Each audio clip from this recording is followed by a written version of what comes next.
Hi കൂട്ടുകാരെ, എല്ലാവർക്കും പുതിയൊരു വീഡിയോയിലോട്ട് സ്വാഗതം. നമ്മൾ പഠിച്ചുകൊണ്ടിരുന്നത് 7ാം ക്ലാസ്സിലെ ഫസ്റ്റ് ചാപ്റ്റർ ആയിരുന്നു. അപ്പോൾ ഇതിലെ ആദ്യത്തെ വീഡിയോസ് കാണാത്ത കൂട്ടുകാർ ആ വീഡിയോസ് കണ്ട ശേഷം ഇന്നത്തെ ക്ലാസ് ഫോളോ ചെയ്യുക. എന്നാലേ കൂട്ടുകാർക്കൊരു കണ്ടിന്യൂഷൻ കിട്ടത്തുള്ളൂ. അതുപോലെ ട്യൂഷനൊന്നും പോകാൻ പറ്റാത്ത ഒത്തിരി മക്കളുണ്ടാവും. അവർക്ക് വേണ്ടിയിട്ടാണ് നമ്മൾ ചാനലിൽ വീഡിയോസ് അപ്ലോഡ് ചെയ്യുന്നത്. എല്ലാ കൂട്ടുകാരും വീഡിയോ കണ്ട ശേഷം ചാനൽ ലൈക്ക് ചെയ്യണം, സബ്സ്ക്രൈബ് ചെയ്യണം. ഓക്കെ അല്ലേ? അപ്പോൾ നമുക്ക് ഇന്നത്തെ ക്ലാസ്സിലോട്ട് കിടക്കാം. നമ്മളിന്ന് നോക്കുന്നത് ഡിഡ് യു എവർ വണ്ടർ എന്ന ടോപ്പിക്കാണ്. ഓക്കെ, ഇതിൽ എന്താണ് പറഞ്ഞിട്ടുള്ളത് നോക്കാം. S2 is amused by all these interesting facts about large numbers.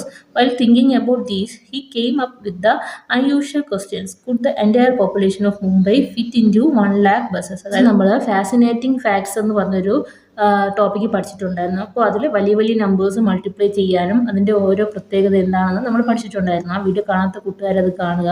അപ്പോൾ അത് വായിച്ചു കഴിഞ്ഞപ്പോൾ S2 ഒരു ഡൗട്ട് തോന്നി. എന്താണ്? Could the entire population of Mumbai fit in to 1 lakh buses? അതായത് മുംബൈ സിറ്റിയിലുള്ള എല്ലാ മൊത്തത്തിലുള്ള പോപ്പുലേഷനെ 1 lakh ബസ്സിനകത്ത് ഉൾക്കൊള്ളിക്കാൻ പറ്റുമെന്നാണ് S2ൻ്റെ ഡൗട്ട്. എന്താണെന്ന് നോക്കാം. What do you think? നിങ്ങളുടെ അഭിപ്രായം എന്താണ്? How can we find out? നമുക്കിതെങ്ങനെ കാൽക്കുലേറ്റ് ചെയ്യാൻ പറ്റും? Let us assume a bus can accommodate 50 people, then 1 lakh buses can accommodate 1 lakh into 50. Okay, അതായത് ഒരു ബസ്സിനകത്ത് എത്ര പീപ്പിളെ കയറാൻ പറ്റൂ? 50 പീപ്പിളിന് മാത്രമേ ഒരു ബസ്സിനകത്ത് കയറാൻ പറ്റൂ. ദെൻ 1 lakh ബസ്സിനകത്ത് എത്ര പേര് കയറുമെന്ന് അറിയാൻ എന്ത് ചെയ്യും? ഈ 1 lakhനെ 50 കൊണ്ട് മൾട്ടിപ്ലൈ ചെയ്താൽ പോരെ. അപ്പോൾ 1 lakh into 50 ചെയ്യുമ്പോൾ നമുക്ക് 50 lakh പീപ്പിൾ എന്ന് കിട്ടും. ഓക്കെ, അപ്പോൾ 50 lakh പീപ്പിളിനെ നമുക്ക് എന്ത് ചെയ്യാൻ പറ്റുള്ളൂ? 1 lakh ബസ്സിനകത്ത് കയറ്റാൻ പറ്റും. അപ്പോൾ മുംബൈയിൽ ടോട്ടൽ എത്രയുണ്ട് പോപ്പുലേഷൻ നമുക്ക് നോക്കാം. The population of Mumbai is more than 1,24 lakh. അപ്പോൾ മുംബൈയുടെ പോപ്പുലേഷൻ എന്ന് പറയുന്നത് 1,24 lakhiനേക്കാളും വലുതാണ്. അപ്പോൾ നമുക്കിവിടെ മൊത്തത്തിൽ 1 lakh ബസ്സിനകത്ത് 50 lakh പീപ്പിളിനെ മാത്രമേ കയറ്റാൻ പറ്റൂ. അപ്പോൾ നമുക്ക് ഈ പ്രോസസ്സ് നടക്കുമോ? ഇല്ല. So the entire population of Mumbai cannot fit in 1 lakh buses. അപ്പോൾ മുംബൈയിലെ ടോട്ടൽ പോപ്പുലേഷനെ നമുക്ക് 1 lakh ബസ്സിനകത്ത് കയറ്റാൻ പറ്റില്ലെന്നാണ് പറയുന്നത്. ഓക്കെ, അപ്പോൾ ഇനി ഇതുപോലുള്ള കുറച്ച് ക്വസ്റ്റ്യൻസ് നമുക്ക് തന്നിട്ടുണ്ട്. അത് ചെയ്ത് നോക്കാം. The RMS Titanic ship carried about 2,500 passengers. Can the population of Mumbai fit into 5,000 such ships? അപ്പോൾ ഒരു ഷിപ്പിനകത്ത് എത്ര പേർക്ക് കയറാൻ പറ്റൂ? 2,500 പാസഞ്ചേഴ്സിന് മാത്രമേ കയറാൻ പറ്റൂ. എങ്കിൽ 5,000 ഷിപ്പിനകത്ത് മുംബൈയിലെ ടോട്ടൽ പോപ്പുലേഷനെയും കയറ്റാൻ പറ്റുമോ എന്നാണ് ക്വസ്റ്റ്യൻ. ഓക്കെ അല്ലേ? മുംബൈയിലെ ടോട്ടൽ പോപ്പുലേഷൻ ഇവിടെ ഉണ്ട്. 1,24 lakh ആണ് മുംബൈയിലെ ടോട്ടൽ പോപ്പുലേഷൻ എന്ന് പറയുന്നത്. ഓക്കെ അല്ലേ? അപ്പോൾ നമുക്കത് ചെയ്ത് നോക്കാം. പാസഞ്ചേഴ്സ് ഇൻ 1 ഷിപ്പ് അല്ലേ? ഒരു ഷിപ്പിനകത്ത് എത്ര പാസഞ്ചേഴ്സ് കയറും ഒന്ന് നമുക്ക് എഴുതാം. ഷിപ്പിനകത്ത് എത്ര പാസഞ്ചേഴ്സ് കൊള്ളും? 2,500 people. Passengers in 1 ship equal to 2,500. അങ്ങനെയുള്ള എത്ര ഷിപ്സ് ഉണ്ട്? 5,000 ഷിപ്സ് ഉണ്ട് അല്ലേ? അപ്പോൾ നമ്പർ ഓഫ് ഷിപ്സ് എന്ന് അറിയാലോ. Number of ships equal to 5,000. Then passengers in അടുത്ത സ്റ്റേറ്റ്മെന്റ് നമുക്ക് എന്ത് എഴുതാം? പാസഞ്ചേഴ്സ് ഇൻ 5,000 ഷിപ്സ് അല്ലേ? അപ്പോൾ ഈ 5,000ഉം ദെൻ ഒരു ഷിപ്പിൽ കയറുന്ന ആൾക്കാരുടെ എണ്ണവും തമ്മിൽ മൾട്ടിപ്ലൈ ചെയ്താൽ പോരെ. അപ്പോൾ 5,000 ഇൻറ്റു 2,500. അപ്പോൾ ഇത് ചെയ്യാൻ വേണ്ടി ആദ്യം ഈ 5ഉം 25ഉം തമ്മിൽ മൾട്ടിപ്ലൈ ചെയ്യുക. ആ കിട്ടുന്ന ആൻസറിനോടൊപ്പം ഇവിടുത്തെ 3 സീറോയും ഇവിടുത്തെ 2 സീറോയും കൂടെ ഇട്ടാൽ മതിയും. അപ്പോൾ 5 ഇൻറ്റു 25 എന്ന് പറയുന്നത് എന്താണ് ആൻസർ? 125 എന്ന് കിട്ടും. ഓക്കെ അല്ലേ? ദെൻ എത്ര സീറോ ഇടണം? 5 സീറോസ് കൂടെ ഇടുക. ഓക്കെ, അപ്പോൾ നമുക്ക് കിട്ടിയ ആൻസർ 1,25 lakh ആണ്. ഓക്കെ, അപ്പോൾ മുംബൈയുടെ പോപ്പുലേഷൻ എന്ന് പറയുന്നത് 1,24 lakh ആണ്. അപ്പോൾ എന്തായാലും നമുക്ക് എന്ത് ചെയ്യാൻ പറ്റും? ഈ പോപ്പുലേഷൻ മൊത്തത്തിൽ നമുക്ക് ഷിപ്പിനകത്ത് കയറ്റാൻ പറ്റും. ഇവിടെ 24 lakhiനേക്കാളും വലുതാണല്ലോ 25 lakh. നമുക്ക് 25 lakh പീപ്പിളിനെ കയറ്റാൻ പറ്റും. 1,25 lakhiനെ കയറ്റാൻ പറ്റും അല്ലേ? അപ്പോൾ നമുക്ക് എന്ത് എഴുതാം? Yes,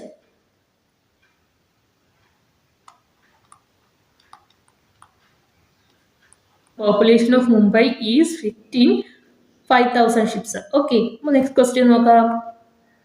If you can reach the sun in a lifetime, if you travel 1,000 kilometers every day, You have written down the distance between the earth and the sun in a previous exercise. Okay, ദിവസം 1000 kilometre വെച്ച് നോക്കിക്കഴിഞ്ഞാൽ നമുക്ക് സണ്ണിന്റെ അടുത്ത് എത്താൻ എത്ര days വേണം? Okay, അപ്പോൾ ഇതിന്റെ ഡിസ്റ്റൻസ് എർത്തും സണ്ണും തമ്മിലുള്ള ഡിസ്റ്റൻസ് എത്രയാണെന്ന് നമ്മൾ കഴിഞ്ഞ ദിവസം ഫാസിനേറ്റിംഗ് ഫാക്ട്സിൽ പഠിച്ചിട്ടുണ്ട്. ഓക്കെ അല്ലേ? അപ്പൊ നമുക്ക് ഇതിന്റെ ആൻസർ ഒന്ന് ചെയ്ത് നോക്കാം.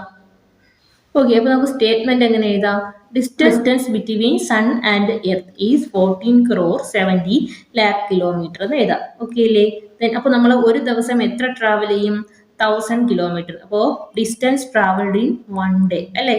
Distance travelled in 1 day equal to 1000 kilometre. അപ്പൊ നമുക്ക് ഇനി ഇവിടുന്ന് എന്ത് കണ്ടുപിടിക്കണം? ഒരു ദിവസം നമ്മൾ 1000 കിലോമീറ്റർ പോയി, ദെൻ അങ്ങനെയാണെങ്കിൽ ഒരു വർഷം എത്ര കിലോമീറ്റർ പോകുന്നു കണ്ടുപിടിക്കുക. ദെൻ ഈ ടോട്ടൽ ഉള്ളതിനെ ഈ ഒരു വർഷം ട്രാവൽ ചെയ്യുന്ന നമ്പർ കൊണ്ട് ഡിവൈഡ് ചെയ്യുക. ഓക്കെ അല്ലേ? അപ്പോൾ ഒരു ദിവസം 1000 കിലോമീറ്റർ നമ്മൾ ട്രാവൽ ചെയ്താൽ 1 ഇയർ എത്ര കിലോമീറ്റർ ട്രാവൽ ചെയ്യും? അപ്പോൾ 1 ഇയർ എന്ന് പറയുന്നത് 365 ഡേയ്സ് ആണ്. അപ്പോൾ ഈ 365നെ 1000 കൊണ്ട് മൾട്ടിപ്ലൈ ചെയ്താൽ പോരെ? ഓക്കെ, അപ്പോൾ നമുക്ക് എഴുതാം ഡിസ്റ്റൻസ് ട്രാവൽഡ് ഇൻ 1 ഇയർ. അപ്പോൾ 365നെ നമുക്ക് 1000 കൊണ്ട് മൾട്ടിപ്ലൈ ചെയ്യുമ്പോൾ ഈ 365 അതുപോലെ എഴുതുക, ദെൻ 1000ന്റെ 3 സീറോസും കൂടെ ഇട്ട് കൊടുത്താൽ മതിയാവും. ഓക്കെ, അപ്പോൾ എന്ത് കിട്ടും? നമുക്ക് 3,65,000 കിലോമീറ്റർ എന്ന് കിട്ടും. ഇനി നമുക്ക് ടോട്ടൽ എത്ര ഇയർ ഇങ്ങനെ നമുക്ക് ട്രാവൽ ചെയ്യേണ്ടി വരും? സണ്ണിലെത്താൻ നമ്മൾ എത്ര ഇയർ ട്രാവൽ ചെയ്യേണ്ടി വരും? അപ്പോൾ നമുക്ക് ഈ സണ്ണിലോട്ടുള്ള ഡിസ്റ്റൻസിനെ ഇപ്പോൾ കിട്ടിയ ആൻസർ കൊണ്ട് ഡിവൈഡ് ചെയ്താൽ മതിയാവും.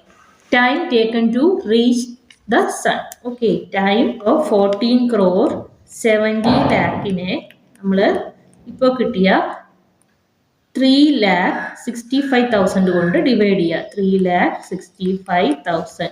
ഓക്കെ, അപ്പോൾ ഈ ലാസ്റ്റ് 3 സീറോയും ഇവിടുത്തെ ലാസ്റ്റ് 3 സീറോയും കട്ട് ചെയ്യും.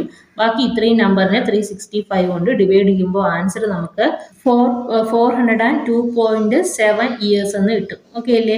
നമുക്ക് ഇതിനെ റൗണ്ട് ചെയ്ത് 403 ഇയേഴ്സ് എന്ന് എടുക്കാം. ഓക്കെ അല്ലേ? അപ്പോൾ 403 ഇയേഴ്സ് ട്രാവൽ ചെയ്താൽ മാത്രമേ നമുക്ക് എന്ത് ചെയ്യാൻ പറ്റൂ?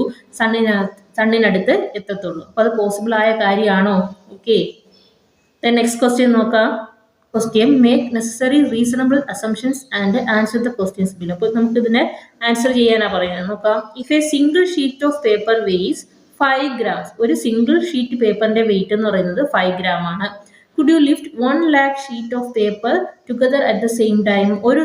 ഒരു സമയം നമുക്ക് ഒരുമിച്ച് എന്താണ് 1 lakh sheets of paper lift ചെയ്യാൻ പറ്റുന്ന ക്വസ്റ്റ്യൻ. അപ്പോൾ ഒരു ഷീറ്റിന്റെ വെയിറ്റ് എന്ന് പറയുന്നത് 5 gram ആണ്. അങ്ങനെയാണെങ്കിൽ 1 lakh ഷീറ്റിന്റെ വെയിറ്റ് കണ്ടുപിടിക്കാൻ എന്ത് ചെയ്താൽ മതി? 1 lakh ഇൻറ്റു ഒരു ഷീറ്റിന്റെ വെയിറ്റ് 5 gram ആണല്ലോ. അപ്പോൾ 5 കൊണ്ട് മൾട്ടിപ്ലൈ ചെയ്യുക. അപ്പോൾ നമുക്ക് 5 lakh, ഇവിടെ ഗ്രാമിലാണ് തന്നിട്ടുള്ളൂ. അപ്പോൾ നമുക്ക് ഇത് എന്ത് വരും? 5 lakh gram എന്ന് കിട്ടും. ഓക്കെ, നമ്മൾ ഇതിനെ കിലോഗ്രാമിലോട്ട് ആക്കണമെങ്കിൽ, ഗ്രാമിനെ കിലോഗ്രാമിലോട്ട് ആക്കണമെങ്കിൽ നമ്മൾ എന്ത് ചെയ്യും? Dividing by 1000. ഞാൻ ഇതിങ്ങനെ ഇട്ടേക്കുന്ന ഡിവൈഡിങ് എന്ന് വേണം കൂട്ടുകാർ റീഡ് ചെയ്യാൻ. Dividing by 1000. ഓക്കെ, അപ്പോൾ ഈ 5 lakh ഗ്രാമിനെ ഞാൻ 1000 കൊണ്ട് ഡിവൈഡ് ചെയ്യുക. അപ്പോൾ ലാസ്റ്റ് 3 സീറോസ് കട്ടാവും അല്ലേ? ബാക്കി എന്താ ഉള്ളത്? 500. ഞാൻ ഇവിടെ 1000 കൊണ്ട് ഡിവൈഡ് ചെയ്ത് എന്തിനാണ്? ഗ്രാമിനെ കിലോഗ്രാം ആക്കാൻ. അപ്പോൾ ഇവിടെ ഡിവൈഡ് ചെയ്യുമ്പോൾ നമുക്ക് എന്ത് കിട്ടും? 500 കിലോഗ്രാം എന്നാണ് കിട്ടുന്നത്. അപ്പോൾ ഈ 500 കിലോഗ്രാം നമുക്ക് ഒറ്റ സ്റ്റെപ്പിൽ നമുക്ക് ലിഫ്റ്റ് ചെയ്യാൻ പറ്റുമോ? ഇല്ല. അപ്പോൾ എന്ത് എഴുതാം? No, it is not possible for lifting 1 lakh sheet of paper together at the same time എന്ന് എഴുതുക. നെക്സ്റ്റ് ക്വസ്റ്റ്യൻ നോക്കാം. If 250 babies are born every minute across the world, will a million babies are born in a day? അപ്പോൾ എന്താണ്? ഓരോ മിനിറ്റിലും എന്താണ്? 250 babies ജനിക്കുവാണ് അല്ലേ? അങ്ങനെയാണെങ്കിൽ എന്താണ്? Will A million babies bone in a day? ഒരു ദിവസം മില്യൺ ബേബീസ് ജനിക്കുമോ എന്നാണ് ക്വസ്റ്റ്യൻ. മില്യൺ ബേബീസ് മില്യൺ എന്ന് പറഞ്ഞാൽ എത്രയാ? Million means 10 lakh. അത് കൂട്ടുകാർക്ക് അറിയാലോ. അപ്പോൾ ഒരു ദിവസം 10 lakh ബേബീസ് ജനിക്കുമോ എന്നാണ് ക്വസ്റ്റ്യൻ. അപ്പോൾ ഒരു മിനിറ്റിൽ 250 ബേബീസ്. ദെൻ നമ്മൾ അവിടെ നിന്ന് എന്ത് കണ്ടുപിടിക്കണം? 1 hourൽ എത്ര ബേബീസ് ജനിക്കുമെന്ന് നോക്കുക. ദെൻ 24 hours 1 day എത്ര കുട്ടികൾ ജനിക്കുമെന്ന് നോക്കുക. അപ്പോൾ എന്ത് നമുക്ക് സ്റ്റേറ്റ്മെന്റ് എങ്ങനെ എഴുതാം? Babies born in 1 minute is 250. Okay, then babies born in 1 hour. അത് കണ്ടുപിടിക്കാൻ എന്ത് ചെയ്യും? ഈ 250 നമുക്ക് 1 hour എന്ന് പറഞ്ഞാൽ 60 ആണല്ലോ. 60 കൊണ്ട് മൾട്ടിപ്ലൈ ചെയ്യുക. അപ്പോൾ നമുക്ക് കിട്ടുന്ന ആൻസർ എന്ത് വരും? ആദ്യം 25ഉം 6ഉം തമ്മിൽ മൾട്ടിപ്ലൈ ചെയ്യുക. അതിനുശേഷം ഈ 2 സീറോസ് കൂടെ ഇട്ട് കൊടുത്താൽ മതി. അപ്പോൾ നമുക്ക് 150 എന്ന് കിട്ടും. ദെൻ 2 zeros കൂടെ ഇടുമ്പോൾ 15,000. അപ്പോൾ 1 അവറിൽ എത്ര ബേബീസ് ജനിക്കും? 15,000 പെർ അവർ.